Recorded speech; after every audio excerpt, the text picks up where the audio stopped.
In an ancient great kingdom lived a powerful king who conquered many territories and extended his rule to Assyria, Egypt, Syria, Israel, Phoenicia, Philistia, Judah, Moab, and Ammon, amongst other kingdoms. Imagine being the most powerful man on earth. I am the greatest king that ever lived. Ruling a vast empire, feared by nations and admired by kings. We must conquer the rest of those kingdoms immediately. Yet, in a single moment, you lose everything. Your crown, your palace, even your sanity. This is not a fairy tale. This is the true story of King Nebuchadnezzar, the mighty ruler of Babylon, who was humbled by the hand of God. Prepare yourself as we journey together through this remarkable story.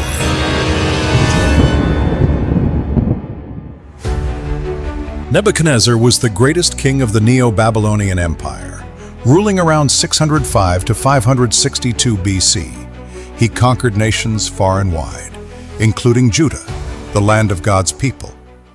In Jerusalem, he besieged the city, carried off sacred treasures from the temple, and took many captives, including Daniel and his friends. Who are these people, and what have we done to them? Seems we will come back anytime soon.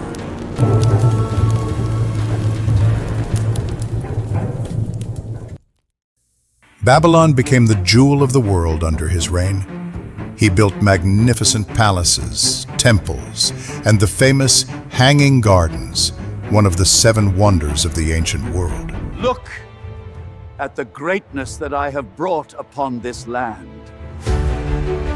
This kingdom would have been nothing without me. Nebuchadnezzar was proud of his achievements, believing all was by his own power.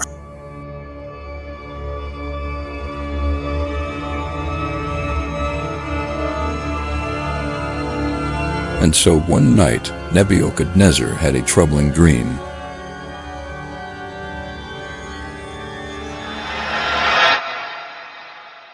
He woke up troubled.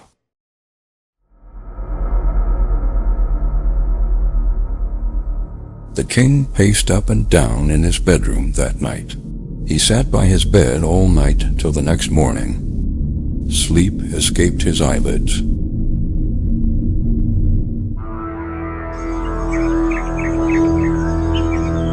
Early in the morning, the king summoned all magicians, the astrologers, the sorcerers, and the Chaldeans to tell the king his dreams.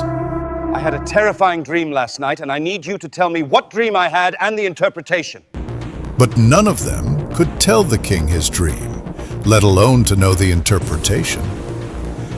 One of the magicians said, O king, live forever. Tell your servants the dream, and we will give the interpretation. But the king refused to reveal his dream to any one of them. My decision is firm if you do not make known the dream to me and its interpretation. You shall be cut in pieces, and your houses shall be made an ash heap. The king made this declaration because the dream was so terrifying, he realized that a false interpretation could easily deceive him. Yet the consequences of the dream would still come upon him. For this reason, he demanded someone who could not only interpret the dream, but first reveal what the dream itself was. For anyone who could recount the dream would surely have the wisdom to interpret it correctly. When the king found no one to tell him his dream, he gave a decree to execute all the wise men. The decree went out, and the execution process had begun already. So they sought to execute some Hebrews who were amongst the king's nobles, and a Hebrew boy called Daniel entreated to speak with the king. Had a terrifying dream last night, yet none of these good-for-nothing men can tell me anything about that dream of mine. Do you have anything to tell me, or you want to be executed along with these men? Daniel requested that the king gave him time to speak with his God. Blessed be the name of God forever and ever, for wisdom and might are his. Give me some time, let me go and inquire of my God. How long do you need to get back to me? After consulting with Shadrach, Meshach, and Abednego, they prayed to the God of heaven to show them mercy. So the dream was revealed to Daniel. And so Daniel went back to the king and revealed the king's dream to him.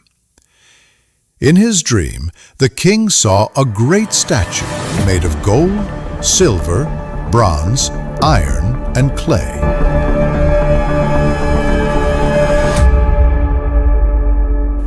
Daniel told the king, "You watch while a stone was cut out without hands, which struck the image on its feet of iron and clay, and broke them in pieces. Then the iron, the clay, the bronze, the silver, and the gold were crushed together, and became like chaff from the summer threshing floors." After Daniel interpreted the king's dream, King Nebuchadnezzar was amazed by such wisdom.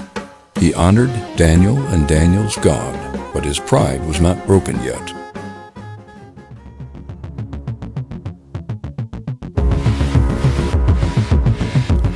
Another faithful night, Nebuchadnezzar had one more dream of a mighty tree reaching to the heavens, visible to all the earth, providing food and shelter for all creatures.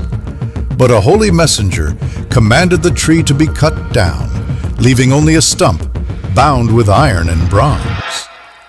Again, the king needed someone with the wisdom of God to interpret his dream, so he requested the help of Daniel again.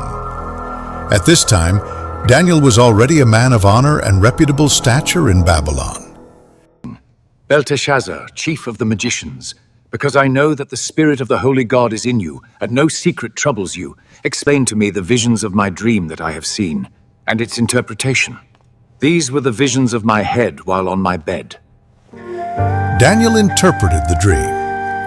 The tree was Nebuchadnezzar himself, great and powerful. That tree is you, O king, who have grown and become strong, for your greatness has grown and Reaches to the heavens, and your dominion to the end of the earth. But because of his pride, he would be humbled. He would lose his mind, live among animals, eat grass like an ox, and remain that way for 7 times, until he recognized that the Most High rules over the kingdoms of men. Daniel finished interpreting the dream to the king, but he could see clearly that the king was not ready to change his ways. So Daniel pleaded with him to repent and humble himself before God. But the king, being the most powerful man on earth at that time, didn't see any reason for that.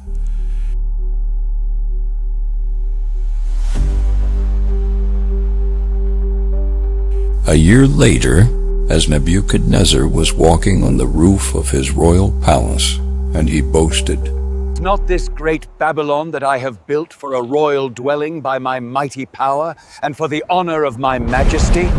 Instantly, a voice from heaven declared the judgment. King Nebuchadnezzar, the kingdom has departed from you. You shall be driven from among men, and your dwelling shall be with the beasts of the field. You shall eat grass like oxen, and 7 years shall pass, until you know that the Most High rules in the kingdom of men, and he gives it to whomever he chooses. Immediately, his sanity was taken, his royal authority stripped. He was driven away from people, and he dwelt with the beasts of the field. For 7 years he lived like an animal. His hair grew long like eagle's feathers, his nails like birds' claws. He ate grass with oxen under the dew of heaven. The mighty king of Babylon became like a beast. 7 years have passed with the king living like a beast in the wild. In all these years he was never attacked by wild animals. The protection of God was still over him. At the end of the appointed time, Nebuchadnezzar finally lifted his eyes to heaven. His sanity returned. His throne was restored. His glory and honor even surpassed what he had before. But this time Nebuchadnezzar was a changed man. He declared to all nations, I, Nebuchadnezzar, praise and exalt and honor the King of heaven. For all his works are right and his ways are just. And those who walk in pride he is able to humble. The story of Nebuchadnezzar is more than ancient history. It is a mirror for every human heart. Pride can lift us up, but pride can also destroy us. True greatness is not in power, wealth, or fame, but in recognizing that God alone is sovereign. Nebuchadnezzar's fall warns us. His restoration gives us hope. For if God can humble a king and still show mercy, then there is hope for every one of us today. Thank you for watching, my friend. Tell us at the comment section what you learned from my story.